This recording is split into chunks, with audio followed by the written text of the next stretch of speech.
Pomidorning rizqtiniyoz meva chirishi. Pomidorning rizqtiniyoz meva chirishi bu zamburug'li kasallik bo'lib, uni rizqtiniya salani qo'zg'atadi. Kasallikning yuqish manbalari. Kasallik asosan zararlangan tuproq yoki substrat orqali, kasallikka chalingan o'simlik qoldiqlari orqali tarqaladi. Kasallik rivojlanishi uchun qulay sharoitlar. Agar dala yoki issiqxonada tozalikka rioya qilinmasa, mevalarni yig'ish va saqlashda iflos idishlar ishlatilsa, poyalarni yerga yotqizish paytida mevalar shikastlansa, rizqtiniyoz juda tez ko'payadi va tarqaladi.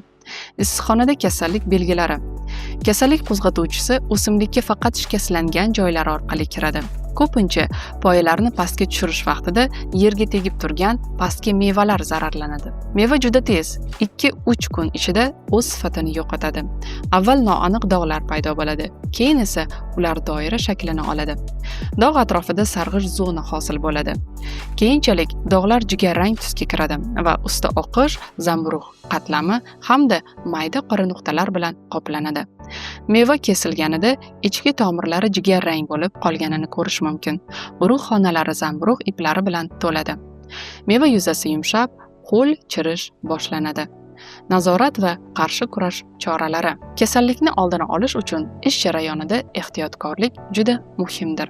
Tozalikka rioya qilish kasallik xavfini kamaytiradi. Tuproq yoki substrat yuzasini yopish, plyonka yoki agrotolo bilan yopish meva va poyalarni himoya qiladi. Namlikni nazorat qilish. Issiqxonada yuqori namlik va suv tomchilariga yo'l qo'yilmaslik kerak. Biopreparatlar.